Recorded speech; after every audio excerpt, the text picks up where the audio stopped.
ശരി വിജിൻ, സമാനമായ കേസിലെ പ്രതിയാണ് കോൺഗ്രസ് നേതാവ് സന്ദീപ് വാര്യരും. അതിജീവിതയുടെ വ്യക്തിഗത വിവരങ്ങൾ സമൂഹ മാധ്യമങ്ങളിലൂടെ പങ്കുവച്ചു എന്നാണ് കേസ്. അപ്പോൾ സന്ദീപ് വാര്യരുടെ മുൻകൂർ ജാമ്യാപേക്ഷയും ഇന്ന് കോടതി പരിഗണിക്കുന്നുണ്ട്. അപ്പോൾ എത്രത്തോളം നിർണായകമാണ്? സന്ദീപ് വാര്യരെ സംബന്ധിച്ച് മുൻകൂർ ജാമ്യാപേക്ഷ ഉന്നയിക്കുന്ന വാദങ്ങൾ എന്തൊക്കെയാണ്?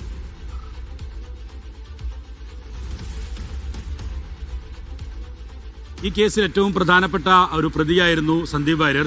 കോൺഗ്രസിന്റെ സംസ്ഥാന ജനറൽ സെക്രട്ടറി കൂടിയാണ് സന്ദീപ് വാര്യർ. എന്തായാലും സന്ദീപ് വാര്യർ നേരത്തെയൊക്കെ പറഞ്ഞിരുന്നത്, ജാമ്യാപേക്ഷയിലും പറയുന്നത്, അതായത് താൻ ഈ പെൺകുട്ടിയുടെ ഐഡന്റിറ്റി വെളിപ്പെടുത്തിയിട്ടില്ല. താൻ മുമ്പെപ്പോഴോ ഇട്ട ഒരു പോസ്റ്റിനടിയിൽ ആരൊക്കെയോ വന്ന് കമന്റ് ചെയ്തതുമായി ബന്ധപ്പെട്ട ആ വിഷയം മാത്രമാണ്. അല്ലാതെ താൻ ആ പെൺകുട്ടിയുടെ പേര് പറയുകയോ പെൺകുട്ടി ഇന്നയാളാണെന്ന് പറയുകയോ ചെയ്തിട്ടില്ല എന്നുള്ളതാണ് കോടതിയിൽ ബോധിപ്പിക്കാൻ ശ്രമിക്കുന്നത്. നേരത്തെ നമ്മൾ സംസാരിച്ചപ്പോഴൊക്കെ സന്ദീപ് വാര്യർ അതുതന്നെയായിരുന്നു പറഞ്ഞത്.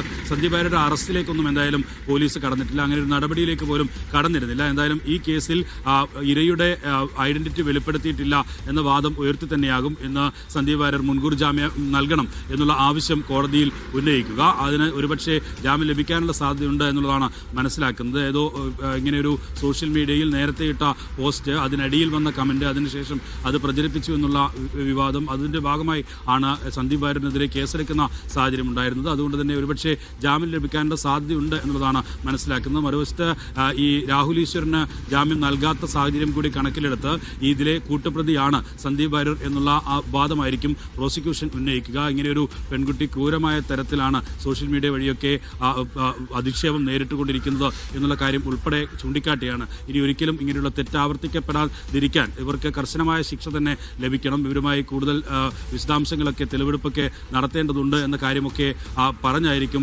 പ്രോസിക്യൂഷൻ എന്തായാലും നിലവിൽ സന്ദീപ് വാര്യരുടെ ജാമ്യാപേക്ഷ തള്ളണമെന്ന ആവശ്യം ഉന്നയിക്കുക. എന്തായാലും ഇന്ന് 11 മണിയോടുകൂടി 2 ജാമ്യാപേക്ഷയും ഒപ്പം തന്നെ 2 ജാമ്യാപേക്ഷകളും കോടതിയിൽ വരാനാണ് സാധ്യത.